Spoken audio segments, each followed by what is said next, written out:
So, what I'm doing today is I want to take a block of text and post it randomly on the screen using jit.gl.text. Now, the problem with jit.gl.text is that it's not good at iteration, and then also it's not good with multiple lines of text. I've struggled consistently to try and figure out how to do that, but I can use a clever workaround I discovered in order to make something like that work, and it would also work with other GL objects. So let's get right to it. I am going to open up Max. We're going to be working with GL objects, which means we'll need a place to render the GL objects to. So in this case, we'll use a jit.world. And let's give our world a name. I'm going to name it a random text. And then I'm also going to give it at floating 1. Normally, I don't like to do at floating 1 because you can't make this window full screen ever. And then also, you can't make it true full screen. It's just, it makes the window the size of the screen. It's not a real full screen. And then also you can't, if you click away from max ever, that window disappears. We also need to turn on our jit.world, and we can do that via toggle, and then just do that.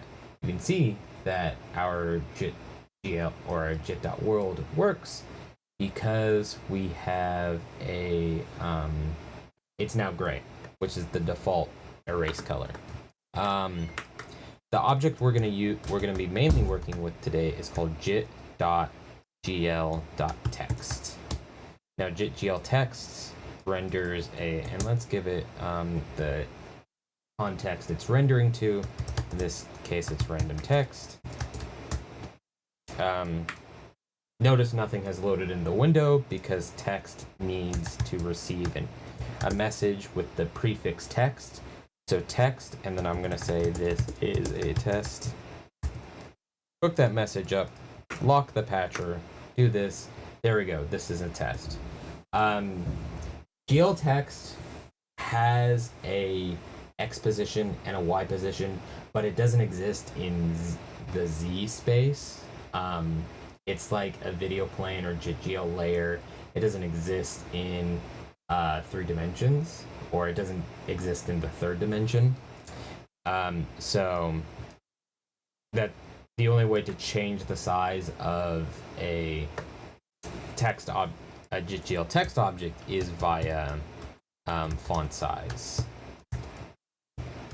Font size. Boop boop. Let's say font size 50. And look, now it's bigger. So how are we gonna iterate this? So my prompt for today is I want to take this block of text, this is a test, and I want to split that up into individual words and then have those words placed randomly on the screen. How can we do that? Your first thought may be, oh, let's use jit.gl multiple, because jit.gl multiple is an iteration object for grid shape like objects. So jit.gl grid shape, jit.gl Plato, and jit.gl NURBS. jit.gl multiple works great for those objects because they only have default GL parameters. That's like scale, rotation, position, color. If your GL object does not have has params outside of those types of default GL parameters, GL multiple won't work. So with text, because we also have this text parameter, also color, scale doesn't work. We have to use font size. Also, it has a font parameter. GL multiple is not going to work. And the way I thought of figuring out a solution around this is actually to use the polytilde object. The polytilde is normally used with building polyphonic synthesizers inside of Max. What it does, it encapsulates a subpatcher and then runs multiple instances of that subpatcher inside a single patch, and it has a bunch of messages to deal with voice handling and stuff like that. But it doesn't just work for MSP objects, it works for everything else, including Jitter objects. So, and because Jitter works wirelessly, or at least GL works wirelessly, or you have to give it a context name in order to render onto a context, it will work perfectly inside of a poly object. So how do we work with poly? For those who don't know, first I'm going to save this patcher and save it into a folder on my desktop, sure. New folder, I'm going to call this text poly. Yeah, I'm going to call that file text poly, and then I'm going to call this patcher text poly.maxpat. So I'll have that saved. Now I'm going to make a new patcher, and this is going to become our poly patcher. But poly needs to reference an existing patcher for it to work, so we need to create it and save it in the file directory where this patch can find this patch. Let's just immediately save it, and I'm going to call it text.gl.text _ poly. That works, and I'll just close that out. Now I can make a poly object, poly tilde, and then call it gl text _ poly, and then I have to give it a number of instances. Let's say 4 instances. So now when I lock the patch and double click it, it loads the patcher. However, you'll notice the 1 up here. It may be hard to see. That's saying this is the first instance of this poly. In this case, what I'm going to do is I'm just going to use this to build the patch. So in order to interact with a poly patcher, you need an in object, and then you need to give it the in number. So I'm going to say in1. Let's actually get rid of this, the GL text. Then I'll go back to here. Let's think about this. What are the steps we need to do in order to get this to work? So first thing is we need to render the GL text object onto the context inside of the poly tilde object. So we need an in1 to interact with it from outside of the poly. And then I need a jit.gl text object. I won't put the context name in there yet. It should render by default. We're going to do something to make sure no matter what patcher you're working in, this will work. So let's save that, close it out, and then in order to get this poly object to update, because it doesn't update live, you need to actually delete the object, then bring it back by saying Command Z. So now I can say message text, this is, or let's say I am in the poly. Bam, I am in the poly. So you would assume that, oh, because this is a poly object with 4 instances, and I send a message to it, it by default sends to all of the instances of poly. That is not how poly works. Poly, you have to be very specific in what instances you send each message to, and if you want to send it to all of the instances, you need to specify that as well. So actually, it's only rendering 1 of these right now. So let's go back into the poly. Let's do this. First, let's make an in2 object, and then say prepend name. So name refers to the context it's rendering to. So now when I have this set up from outside of the patcher, from the poly patcher, I can control what context this GL text is rendering to. So let's save that. And then when I quit it, or when I delete it and bring it back, notice now we have a second inlet.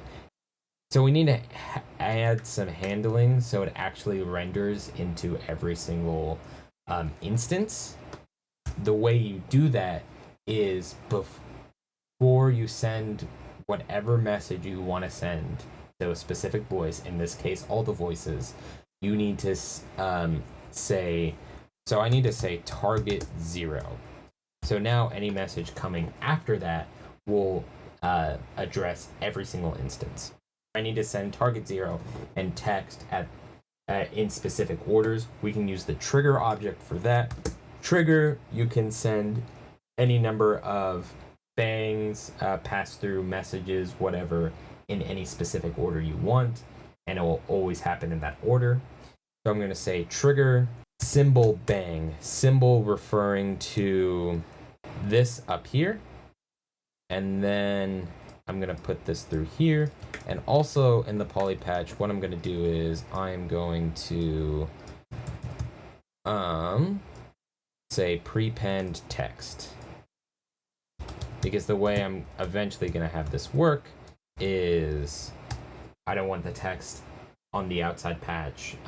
It would need to be in the lower level patch, or at least the text message, not the actual content of what I want it to render.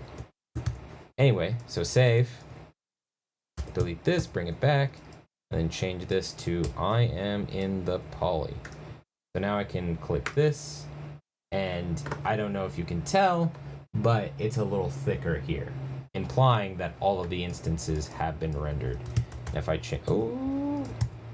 bring that back. If I change this to 100, it should be, there we go. So it's much thicker, implying that there are 100 instances of this. There's one more thing I forgot to do with the poly tilde object.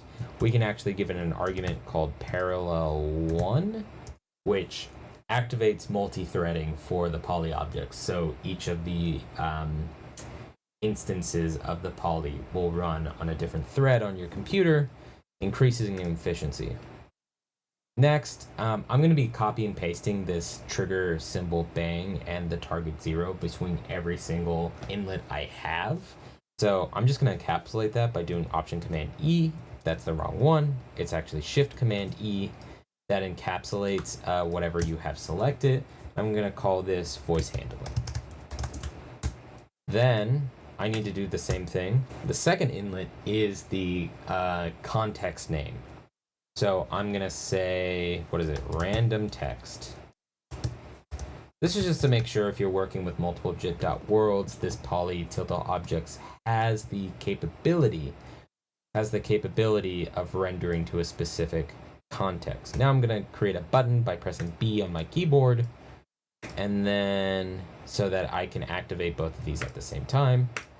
And when I do that, it does that. Let's also take down the number of voices.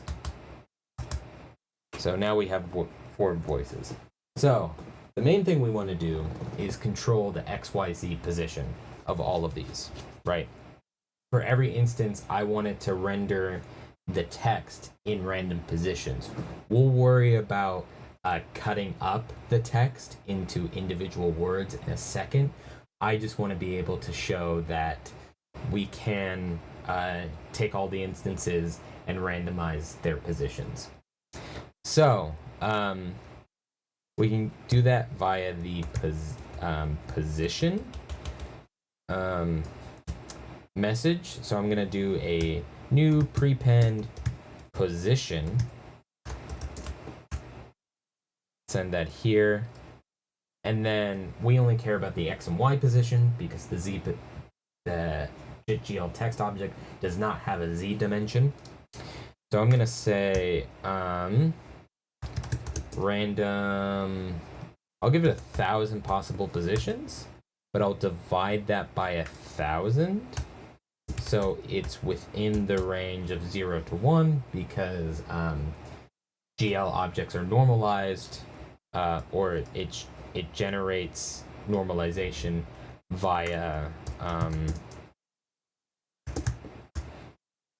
or it's normal. Everything's, the positions of the window are normalized. So this is 0, this is x0, x1, x0, y1. So I'm going to use a pak object to handle this randomization. Pass that into prepend position, and then I'm going to use this in 3. to handle that. So I'm getting a lot of inlets at this point. It could, if I step away from this poly tilde patcher for a while, and then I come back to it, or I reuse it in a later project, I may forget what each inlet does. So in order to be able to easily tell which inlet is what from the top level patcher, I can add a argument to, or an attribute for each of these inlets by using the attribute adder comment, and then in quotes I'll say text. Doesn't actually have to be in quotes, but if it's multiple words it does. Adder comment, what is this, context name, and then in 3 will be bang to randomize position. Cool. And theoretically, I didn't need a third inlet for that, but if I wanted, like, just whenever it receives new text, then it would randomize the position. But what if I wanted to keep the same text, right? So this will give me control between those two possibilities. So I'm going to save, close that, do that, do that. Now I have a third inlet. So same thing, I need a bang plus the voice handling. I'll just do this just so we have randomization control, and then now I'll do this. Yay! All there's a fourth in. You know what? I messed this up. It's not normalized from 0 to 1. It's normalized from negative. Positions are normalized from -1 to 1. So I'm going to do this in a little bit of a different way. Instead of divided by 1,000, I'm going to say scale 0 to 1,000, actually 0 to 999, because the random object is indexed from 0. So 0 to 999, and then -1 point to 1. And then I'm just going to have 2 of those objects. Bam, bam, bam, bam. Save, close that. Delete this, bring it back. Now press this button, and now it's randomized throughout the entire screen. Yay.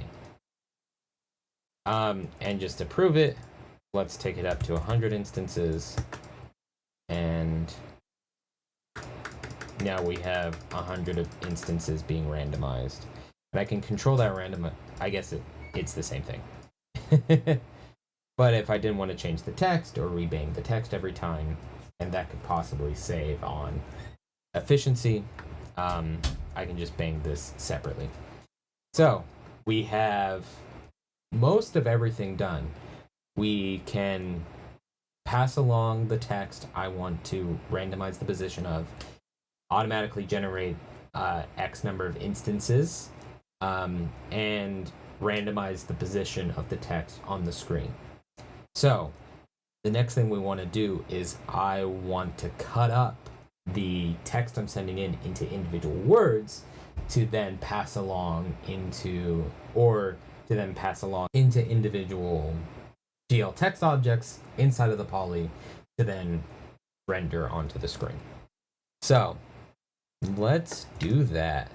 So inside a poly, there's an object called this poly, and that could give you some information about the current poly you're in, the current instance.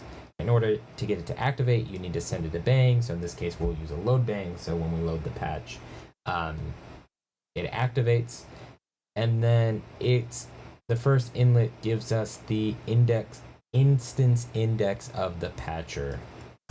So we can say, so that's going to be important in a second. Next, I need to say, I want to pull out the nth item of the text I'm sending in, right? Like the nth word based on the index of the patcher. So I can do that. by using some list processing through the ZL suite of objects. So I'm going to do ZL nth.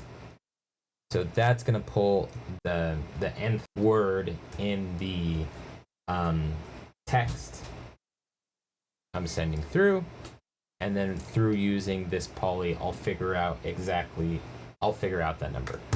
So save, close, bring that back, and then why is it not working properly? It's because I'm sending it in as a symbol, and I don't want to do that, so I'm going to do from symbol. There we go. From symbol. So now this should work. So save, close that. There we go. But notice I have 100 instances, but I'm only loading 5 of those instances because there's only 5 messages. What if I wanted to repeat those 5 instances or those 5 words for however many instances I have? I want 100 words on the screen. Well, I can do that by saying, by using a modulo operator. Now, the modulo operator is a little confusing, but essentially it gives you the remainder. It takes the two numbers, x modulo y. It will give you the remainder of the number if you divide x by y. So it's essentially a way of being able to count or to test overflow. So take the ZL length first, and then using a trigger bang integer to first set the right-hand operand for the modulo, and then set the bang, and then bang this poly object to get the total value, or to get the word it should be reading. So delete that. There we go. I am in. I'm missing the last word though. I think I need like a plus 1 or something. Probably here? No. Probably here. Plus 1. Also a question of, are all 100 instances activating? I'm not sure. This could be 100. I am in the yep, I see everything. Great. So I did it. That was what I was looking for. To take a block of text, separate each individual word, or to take a block of text and render each of those words randomly on the screen. There's more stuff you can do with this, like say randomize or control the color of each